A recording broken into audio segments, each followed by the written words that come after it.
Hey guys, आज हम देखेंगे कार्बन और उसके यौगिक से इंपॉर्टेंट एमसीक्यू। तो चलिए बिना किसी देरी के जल्दी से शुरू करते हैं। एथेन का आणविक सूत्र C2H6 है। इसमें कितने सहसंयोजक बंधन हैं? 6, 7, 8 या 9? तो देखिए, अगर एथेन का सूत्र हम बनाएं, एथेन की संरचना बनाएं, तो आपको कुछ इस तरीके से दिखेगा। C और यहाँ पे 3H होगा और यहाँ भी 3H, यहाँ भी।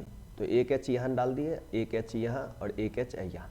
अब गिनिए, देखिए 1, 2, 3, 4, 5, 6, 7। तो कितने सहसंयोजक आबंध है? 7। तो इसका आंसर है 7। निम्न में से कौन सा यौगिक ईंधन के रूप में इस्तेमाल किया जाता है? इथेनॉल, प्रोपेनॉल, इथेनोइक अम्ल, इनमें से सभी। तो इथेनॉल जो है ईंधन के रूप में इस्तेमाल होता है। कौन सा हाइड्रोकार्बन सबसे सरल यौगिक है? Methane, ethane, propane, butane. तो ध्यान रखिएगा, मीथेन सबसे सरल यौगिक है और इसका जो सूत्र होता है वो होता है CH4। सरलतम हाइड्रोकार्बन है मीथेन। कार्बन हाइड्रोजन से संयोग करके क्या बनता है? तो कार्बन और हाइड्रोजन जब संयोग करता है तो क्या बनता है? आयनिक यौगिक, हाइड्रोकार्बन, हैलोजन, अम्लराज। तो ये हाइड्रोकार्बन बनता है।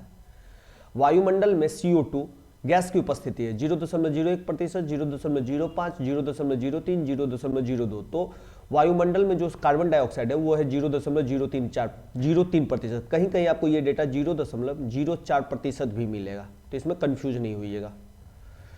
सल्फ्यूरिक अम्ल का अनुसूत्र होता है H2SO7, H2SO4, H2S2O3, H2S2O8। तो इसका जो सल्फ्यूरिक अम्ल, जिसको हाइड्रोजन सल्फेट भी बोलते हैं, इसका सूत्र होता है H2SO4। कार्बोक्सिकल एसिड समूह कौन सा है? CHO, COOH, CO, NH2। तो कार्बोक्सिकल एसिड समूह, जिसको कि कार्बोक्सिकल अम्ल भी कहते हैं, इसका सूत्र है COOH।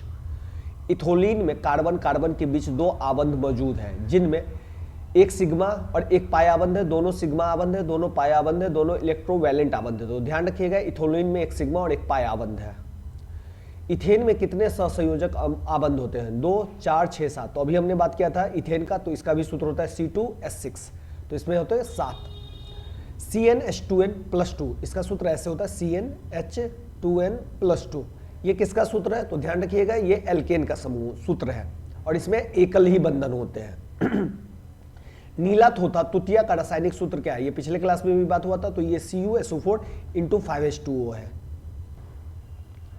नाइट्रोजन अणु में कितने सहसंयोजन बंधन होते हैं? 1, 2, 3, 4। तो ध्यान रखिए, ये ट्रिपल बॉन्ड से जुड़े होते हैं, तो इसे ऐसे जोड़ा जाता है ट्रिपल बॉन्ड से, तो इसलिए इसमें 3 है। संगमरमर का रासायनिक सूत्र क्या होता है? तो कैल्शियम कार्बोनेट, CaCO3।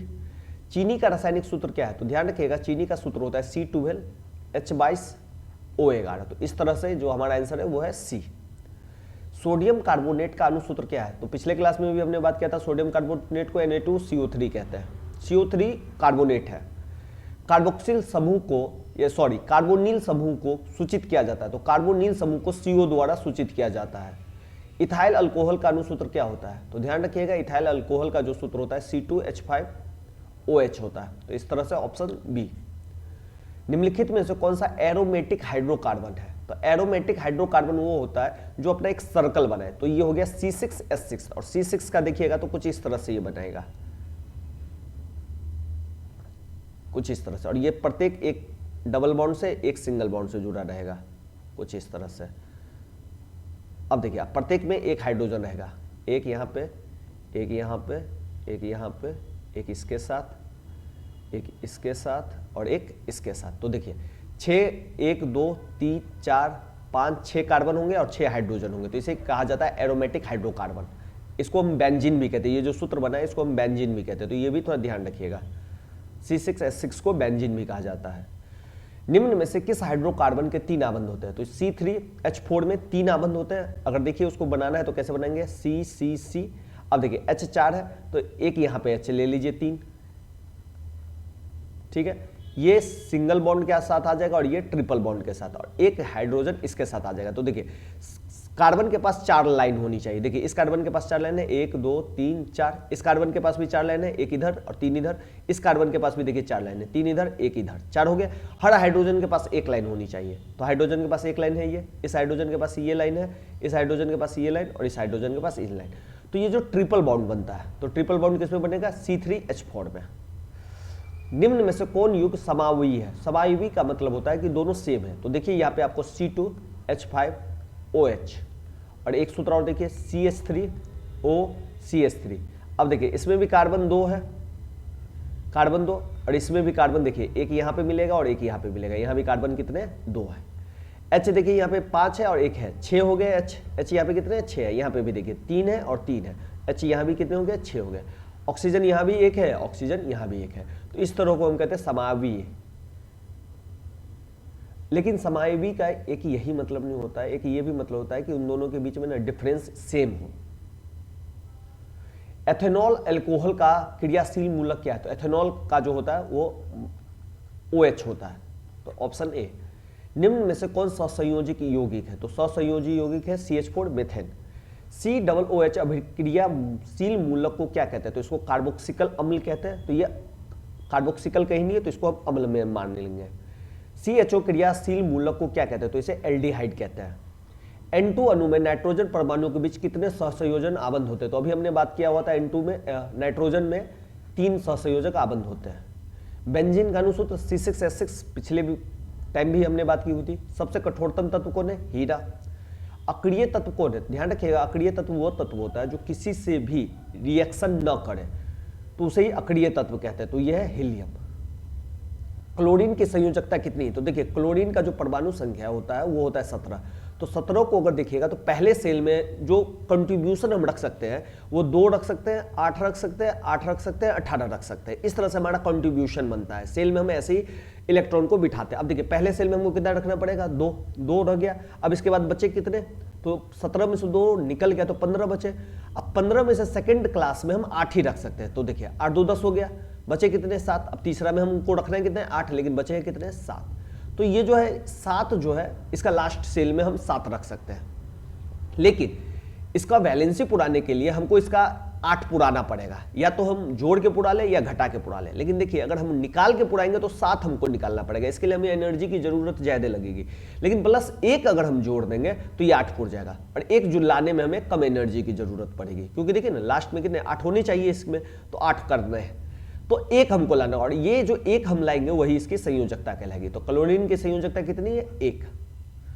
हाइड्रोकार्बन कौन है, तो ध्यान रखिएगा जो हाइड्रोजन और कार्बन के साथ मिक्स करेगा, सॉरी कार्बन और हाइड्रोजन, उसी को हाइड्रोकार्बन कहते हैं। तो C6H12O6 जो है हाइड्रोकार्बन है।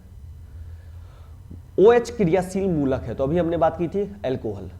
वैसे कार्बनिक यौगिक जो कार्बन और हाइड्रोजन से मिलकर बने होते हैं उसे हाइड्रोकार्बन कहते हैं। जैव गैस के मुख्य अवयव होते हैं मीथेन। वृंजक चूर्ण का रासायनिक सूत्र है COCl2। एल्कीनो का सामान्य सूत्र है CnH2n। एथेनॉल के ऑक्सीकरण से प्राप्त होता है एथेनोइक अम्ल। मीथेन मुख्य अवयव होता है जैव गैस का। प्राकृतिक गैस का मुख्य अवयव होता है मीथेन। नॉर्मल ब्यूटेन और आइसोब्यूटेन निम्नलिखित में से क्या है, तो यह समावेय। ग्लूकोज में कार्बन के कितने अणु होते हैं, तो ध्यान रखिएगा ग्लूकोज में कार्बन के अणु होते हैं 6। ग्लूकोज का विखंडन पाइरूवेट में होता है, यह प्रक्रम संपन्न होता है। केंद्रक में, माइटोकॉन्ड्रिया में, कोशिका द्रव में, हरित लवक में। तो ग्लूकोज का जो विखंडन पाइरूवेट में होता है वो माइटोकॉन्ड्रिया में होता है। कार्बोक्सिकल अम्ल में उपस्थित अभिक्रियाशील समूह होते हैं, तो ये कार्बोक्सिकल समूह में जो होते हैं या कार्बोक्सिकल एसिड या अम्ल में ये COOH होते हैं। किसी एथोनिक अम्ल का तनु विलयन कहलाता है टिक्चर आयोडीन, फैलिक विलयन, सिरका, टॉलेन अभिकर्मक। तो एथोनिक अम्ल का तनु विलयन कहलाता है सिरका, जिसे एसिटिक अम्ल भी सिरका ही कहते हैं। ग्लूकोज के एक अणु में ऑक्सीजन के कितने परमाणु होते हैं, तो ग्लूकोज के एक अणु में ऑक्सीजन के 6 परमाणु होते हैं। कौन सा कार्बन यौगिक सबसे अधिक अभिक्रियाशील है, तो C2H4 इनमें से सबसे अधिक अभिक्रियाशील है। C6H6 का आणविक द्रव्यमान क्या होगा, तो इसका जो आणविक द्रव्यमान होगा वो 78 होगा, क्योंकि देखिए कार्बन का जो आणविक द्रव्यमान होता है वो 12 होता है और हाइड्रोजन का आणविक द्रव्यमान 1 होता है। तो देखिए 12 कार्बन कितने 6, तो 12 6 के 72 हो जाएगा इधर, और हाइड्रोजन कितने, तो 1 × 6, तो ये हो गया 6, तो 12 6 78। ग्रेफाइट होता है, तो ध्यान रखिएगा ग्रेफाइट जो होता है विद्युत का सुचालक होता है, उष्मा का कुचालक होता है। क्लोरोमीथेन का सूत्र होता है CH3Cl। Cl जहां लग गया समझिएगा क्लोरो है, और Br जहां लग गया वहां समझिएगा ब्रोमो है। निम्न में से कौन सा विजातीय पदार्थ है, चूना, पत्थर, खड़िया, संगमरमर, नमक। तो ध्यान रखें इनमें से जो विजातीय पदार्थ है वो है नमक। तो आज के लिए इतना ही रखते हैं। सेशन अच्छा लगा तो लाइक और शेयर जरूर करें। धन्यवाद।